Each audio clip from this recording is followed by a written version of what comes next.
Dear Diary, namaku Sifah. Sejak kecil aku dibesarkan oleh keluarga pamanku. Ortuku bercerai saat aku berusia 6 tahun. Dari kecil, aku anak yang tidak menonjol dalam hal apapun. Sampai pada saat aku menginjak usia sekitar 11 tahun, aku mengalami demam tinggi badanku menggigil saat itu. Antara sadar dan tidak, seperti mimpi yang aneh. Sampai sosok seorang datang menghampiriku. Dia berkata, setiap apa yang kumimpikan akan mengandung arti dan pesan buat diriku dan orang lain, terutama orang-orang yang dekat denganku. Aku tercengang mendengarnya. Itulah kisahku dimulai. Entah berapa kali aku bermimpi dan semua itu menunjuk pada sebuah masa depan yang akan terjadi. Sebagian orang menganggap itu hanya bunga tidur, namun bagi sahabatku Dewi, itu bukan sekedar bunga tidur. Dia sangat percaya padaku. Hingga hari itu tiba-tiba ibunya Dewi meninggal karena serangan jantung. Aku pun kaget mendengar berita itu. Segeralah aku pergi ke rumah Dewi. Aku memeluk Dewi yang sedang menangis. Aku juga merasa sedih dan kehilangan. Secara ibunya Dewi adalah orang yang sangat baik. Dan anehnya, kenapa mimpiku tidak sesuai? Lalu sahabatku menyalahkan semua itu kepadaku. Bukannya dia tertawa bahagia bersama ibunya, namun dia bersedih dan tak bisa bertemu lagi selamanya. Aku pun terdiam tak tahu harus berbuat apa-apa.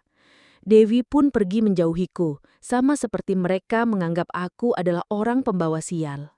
Setelah beberapa bulan kemudian, aku memutuskan untuk pindah ke kota kecil sesuai dengan petunjuk mimpiku. Aku berharap mendapat ketenangan dan hidup baru dengan orang-orang yang tak kukenal, tanpa tahu identitasku yang sebenarnya. Namun disinilah aku bertemu dengan Galih. Dia unik bagiku. Dia yang mengajariku semua arti hidup, menghargai kemampuanku, menolong dan menjadi bermanfaat bagi sesama. Karena Sang Pencipta sudah menganugerahkan yang terbaik, itulah arti diriku. Walaupun Galih tak menemaniku selamanya, aku harus menerima kenyataan bahwa dia pergi lebih dulu mendahuluiku.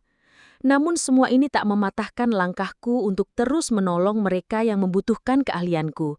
Aku kerap dipanggil dan didatangi orang-orang dari kalangan bawah, kalangan atas, artis, sampai para petinggi pun terkadang meminta bantuan dariku. Dan aku pun tak meminta apapun dari mereka. Tapi hidupku sangat tercukupi dan aku tak pernah mau untuk dipublikasikan. Pada suatu hari aku bertemu dengan sahabatku. Dia meminta maaf karena kejadian di masa lalu, dan sekarang dia sangat bahagia karena bisa bertemu dengan ibunya. Semua itu sesuai dengan mimpiku dulu. Akhirnya aku pun mengerti dari maksud mimpiku itu. Setelah itu kami berpelukan dan dia pun berpamitan. Pertemuan itu sangat nyata bagiku. Sampai-sampai aku tak menyadari bahwa itu adalah arwahnya. Keesokan harinya, aku menerima kabar bahwa Dewi telah meninggal dalam sebuah kecelakaan.